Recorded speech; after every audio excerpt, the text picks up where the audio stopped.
There are also some variations that you might come across in dialect. For example, in most of Spain, they use le and les whenever they're referring to him or her or you formal or you guys or they. So instead of lo and la and los and las, they're using le and les, not just to make to him, to her.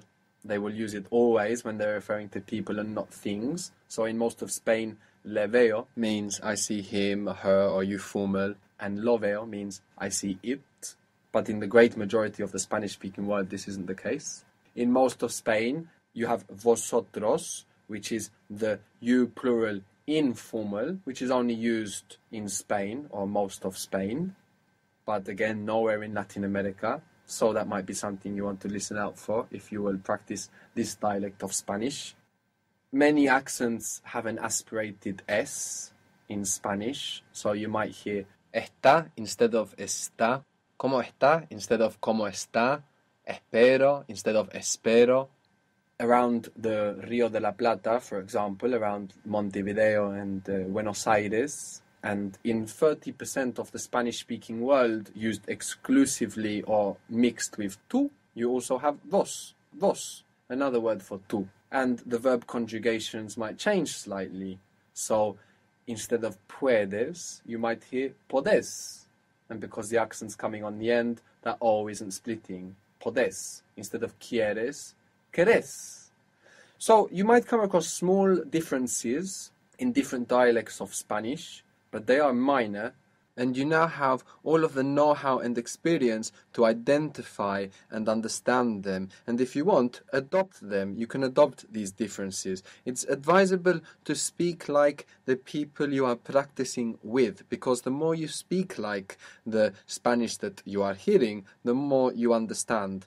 Now, if you're talking with people from different Spanish-speaking countries, people with different dialects or accents in Spanish, then you might get something like a pan-Hispanic accent, let's say, like many native Spanish speakers who move around the Spanish-speaking world or spend time with Spanish speakers from different countries also have.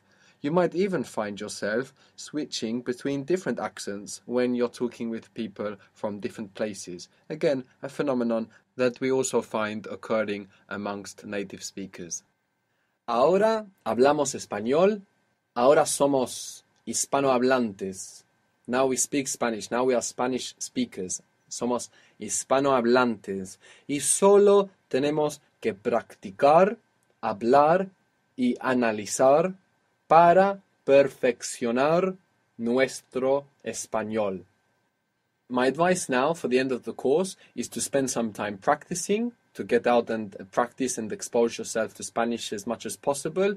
And then maybe after a short while of practicing, you might want to repeat the course to refresh and touch up on anything that you might be unsure of, especially having practiced and being solid on so many things. It will really free up a lot of mental space to home in on the things that you are more uncertain with. And in this way, repeating the course might be a little bit like when you watch a good movie twice, and on the second time round, you have a different experience. The most important thing in this journey of exploring and improving your Spanish is not to forget to enjoy it, to not obsess with the destination, but to enjoy the journey. You are already a Spanish speaker, you should enjoy it. There is a huge variety of literature, music and cinema coming from Spanish-speaking countries, so you can enjoy this and at the same time effectively be studying. But it won't feel like that. And we must bear in mind also that listening is a separate skill.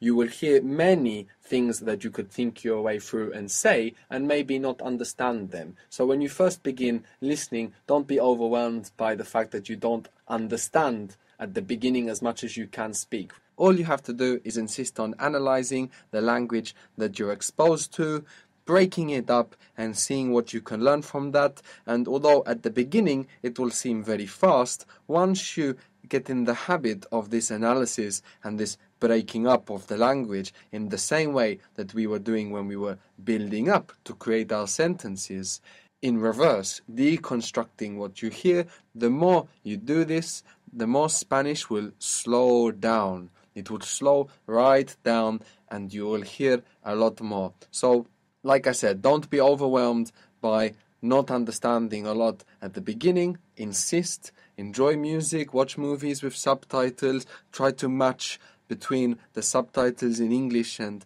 what you are hearing in Spanish, and just try to match bits and pieces. If you insist with this very quickly, you will notice that you are understanding a lot more and that the language appears to slow right down. Thank you very much for participating in the language transfer project just by doing the course. Please share it. Language transfer is a completely independent and unfunded project. So we don't have any funds for the diffusion of this course. If this course got to you, it's because somebody shared it. So please do keep sharing and telling people about this way of learning so that they also might enjoy this experience for free. All of our courses are completely free to promote language learning and to allow anybody to have this experience anywhere in the world. But of course, the fact that the courses are free doesn't mean that we are immune to the world of monetary economics. We produce courses much slower than what we would like to due to a lack of funds. So when you donate, actually what you're donating is time that we are then able to spend on the construction, practice and recording of new courses. If you would like more information on the language transfer project, what we're doing and why, then check out our website www.languagetransfer.org. We really hope you enjoy using your new language and the new world that it opens up to you. Strangely, the same one that was there all along.